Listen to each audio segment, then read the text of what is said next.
Hi guys, మీరు కనుక మన ఛానల్ని ఫస్ట్ టైం చూస్తున్నట్టయితే వెంటనే సబ్స్క్రైబ్ చేసుకోండి. అండ్ ఈ వీడియోలో మనం టాప్ 5 ఇంట్రెస్టింగ్ ఫ్యాక్ట్స్ తెలుసుకుందాం.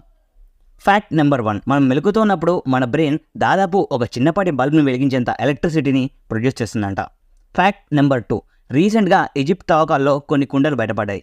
అందులోని తేనె దాదాపు 3000 సంవత్సరాల నుంచి పాడవకుండా ఉందంట. ఫ్యాక్ట్ నెంబర్ 3, జెల్లీ ఫిష్ దాని యొక్క వయసును పెరగకుండా దానంతరదే చేసుకోగలదు. దీని ద్వారా దానికి మరణమే ఉండదు, కానీ దాని శత్రువుల వల్ల కానీ బయట ఉన్న జంతువుల వల్ల దాడి వల్ల అది చనిపోతుంది. ఫ్యాక్ట్ నెంబర్ 4, మౌంట్ ఎవరెస్ట్ ప్రతి సంవత్సరానికి 3 మిల్లీమీటర్ల పొడవును పెరుగుతుంది. అయితే దాని దగ్గర ఉన్న టెక్టోనిక్ ప్లేట్స్ యొక్క కదలిక వల్లనే ఇలా జరుగుతున్నట్లు సైంటిస్ట్ చెప్తున్నారు. ఫ్యాక్ట్ నెంబర్ 5, ఆక్టోపస్కు 3 గుండెలుంటాయని మీకు తెలుసా? దానికి ఉన్న 2 గుండెలు దాని గిల్స్కి బ్లడ్ని సప్లై చేస్తాయి. మిగిలిన ఒక గుండె మిగతా బాడీకి బ్లడ్ని సప్లై చేస్తుంది. మీకు కనుక ఈ వీడియో నచ్చినట్లయితే వెంటనే మా ఛానల్ని సబ్స్క్రైబ్ చేసుకోండి.